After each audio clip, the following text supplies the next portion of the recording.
Harka fuuni akkam jirtu kabajamtoota daawwattoota keenya kun oduuwwan gurguddoo tibbanaa biiroo kominikeeshinii Oromiyaatiin dhiyaatudha. Oduuwwan keenya gurguddoo tibbanaa dhimmoota hawaas dinagdee fi siyaasaa kan biyyaa fi kan naannoo qabannee dhiyaanne irraa nu waliin tura. Murtoo fi kallattii paartiin badhaadhinaa dabarsee irratti mari'atamaa jira. Murtoo fi kallattii paartiin badhaadhinaa yaa'ii lammaffaa irratti dabarsee ilaalchisuun godinaalee fi bulchiinsa magaalotaa Oromiyaa keessatti mariin hawaasaa gaggeeffamaa jira. Murtoo fi kallattiiwwan paartichi dabarsee karaa guutuu ta'een dhugoomsuuf hirmaannaan uummataa murteessaadha. Hawaasni sadarkaan jiru murteewwanii fi kallattiiwwan darban irratti hubannoo gahaa argatee milkaa'ina isaa fi gahee isaarraa eegamu akka ba'atuuf mariin kun gaggeeffamaa jira. Biiroon maallaqaa Oromiyaa hojimaata bajetaa sagantaa irratti hundaa'ee galchiisuuf hojjechaa jira. Biirichi kana kan beeksisee waltajjii marii akka naannichaatti hojimaata bajetaa sagantaa irratti hundaa'ee haaraa eegalchiisuu tibbana magaalaa Bishooftuutti qopheesse irratti.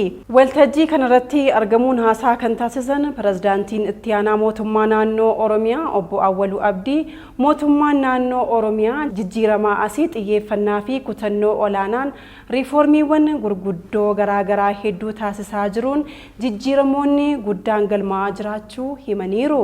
Hoogganaan biiroo maallaqaa Oromiyaa obbo Tolasaa Gaddafaa biiroon maallaqaa Oromiyaa riiformiiwwan sirna faayinaansii irratti hojiiwwan bal'aa hojjechaa jiru keessaa riiformiin qophii bajetaa sagantaa irratti hundaa'e isa tokko jedhanii kana irrattis xiyyeeffannoo olaanaan kan hojjetamu ta'uu kan himan torban kana keessa.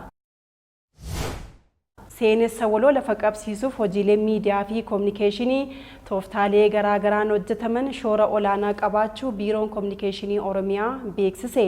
Biiroon kominikeeshinii Oromiyaa sirna kominikeeshinii bu'aa qabeessa ta'e diriirsuun mootummaa fi uummata gidduutti walhubannaa gaariin akka uumamu gochuuf hojii garaagaraa hojjechaa jira.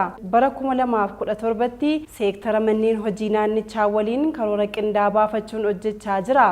Hojiirra oolmaa karoorichaas kurmaanaan qorachaa jira. Raawwii hojii miidiyaa fi kominikeeshinii ji'oottan ja'aan darbanii seektara sadarkaa naannoo qorachuun karoora egzibiishinii milkaa'inotaa hojii mootummaa waggoottan ja'aan darbanii agarsiisuuf qophaa'e irratti mareen gaggeeffameera. Hoogganaan itti aanaa fi itti gaafatamaan damee burqaa odeeffannoo kominikeeshinii Oromiyaa obbo Isheetuu Sirniisaa saganticha irratti haasaa taasisaniin seenessa waloo lafa qabsiisuuf hojiilee miidiyaa fi kominikeeshinii tooftaalee garaagaraan hojjetaman shoora olaanaa qabaa jedhaniiru. Hoogganaan itti aanaa fi itti gaafatamaan damee qorannoo fi hariiroo biirichaa obbo Bojaa Gabbisaa hojiin miidiyaa fi kominikeeshinii hojii kalaqaa fi qulqullinaan hojjetamu waan ta'eef addunyaa dijitaalaa keessa jirru keessatti hojicha hojjennee milkeessuuf kutannoon daayiriktaroota kominikeeshinii manneen hojii murteessaa ta'uu kan ibsan torban kana keessa. Yaa'ii idileen hooggantoota gamtaa Afrikaa 38ffaan magaalaa Finfinneetti ta'amaa ture milkiin xumuramuu tajaajilli kominikeeshinii mootummaa beeksise.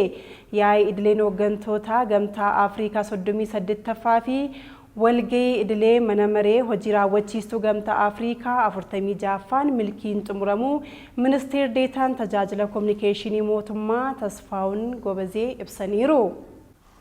Yaa'ichi haala kanaan duraan bifa adda ta'een keessummoonnii fi ogeeyyii miidiyaa hedduun hirmaachuu kaasaniiru. Yaa'ii bara kanaa kan adda taasisu wayita Itoophiyaan hojiilee dippiloomaasii milkaa'oo hedduu raawwatti ta'uun isaa adda taasisaa jedhaniiru. Yaa'ichi milkiin akka xumuramu koreen biyyaalessaa dhaabbilee 35 irraa hundaa'ee hojii hojjechaa turu obbo Tasfaawun kan himan torban kana keessa. Egaan kabajamtoota daawwattoota keenya oduuwwan keenya gurguddoo tibbanaa qabannee dhiyaanne kan irratti xumurreerra. Qopheessee dhiyeessuun kan isin waliin ture Gaaddisee Ittaanaadha.